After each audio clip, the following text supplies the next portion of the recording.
कामगार, कष्टकरी, शेतकरी, नर्सेस आणि आरोग्य कर्मचारी यांच्या वरती जो काही केंद्र शासनाने जो अन्याय केलेला आहे, त्यांनी जे काही कामगार कायदे आमच्या विरोधात केलेले आहेत त्याच्यावरती आवाज उठवण्यासाठी आणि त्यांच्यावरती ज्या काही मागण्या आहेत आमच्या त्या मान्य करून घेण्यासाठी आम्ही आधी तो सगळेजण जमलो आहे.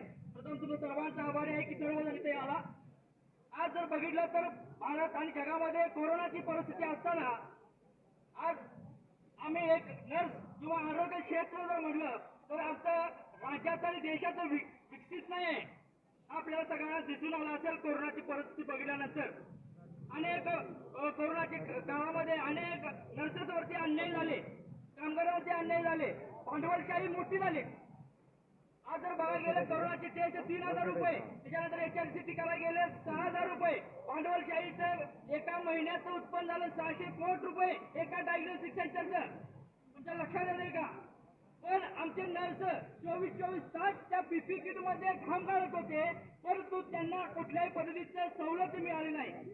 सर्व खासगी क्षेत्रात जे हॉस्पिटल होते ते 80% राज्य शासनाने आपल्या काबीज केले आणि त्या ठिकाणी पेशंट पाठवले. तिथं 2 लाख 2.5 लाख सगळ्या काही सवलती दिल्या, परंतु तिथं काम करणारा जो वर्ग आहे त्या कामगाराला काही मिळालं नाही. प्रिया, आज तुम्ही सर्वांनी लक्ष केंद्रित करण्याची गरज आहे की नर्सेस ही संघटना आजपर्यंत असंघटित होती, आज आम्ही संघटित आहे.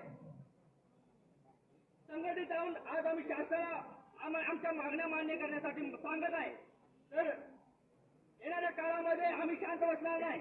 शासनाला एवढंच आमची मागणी आहे की कोरोनाच्या काळामध्ये असताना देखील त्यांनी कॉन्ट्रॅक्ट पद्धतीनं, कंत्राटी पद्धतीनं भरती प्रक्रिया करून घेतली आणि त्या लोकांना वाऱ्यावरती सोडलं. आज हजारो नर्सेस स्टाफ कोरोनाच्या काळामध्ये काम केलेले ते उपाशी मरत आहेत. ते आपापल्या गावाकडे जाऊन राहू शकले नाहीत. 8 महिने लोकांना सुट्टी मिळाली नाही, कामगारांना, नर्सेसना. त्यावर लक्ष द्या या गोष्टीकडे. आणि शासनाला माझं एक निवेदन आहे की नर्सेससाठी एक स्वतंत्र संचालन व्हावं, अशासाठी की जर अशी कोरोना काळाची परिस्थिती आली तर या सर्वसामान्य जनतेचं काय? डॉक्टर तुम्हाला पैसे घेतल्याशिवाय, डिपॉझिट भरल्याशिवाय हॉस्पिटलमध्ये घेऊ शकत नाही. प्रियानं लक्षात घ्या. आज शासनाला आमचं एकच सांगणं आहे की नर्सेसकडे लक्ष द्या, कामगारांकडे लक्ष द्या, कष्टकऱ्यांकडे लक्ष द्या. त्यावेळेस तुमचा देश संपन्न होणार आहे.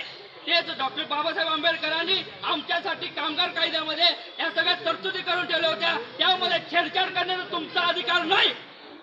तर प्रत्येकाला शासनाकडे विनंती, शासनाच्या जवळ जाऊन भांडून आम्ही मागणार आहोत की यामध्ये तुम्ही छेडछाड करू नका, नाहीतर परिणामाला तुम्हाला सामोरं जावे लागेल. जय हिंद, जय महाराष्ट्र.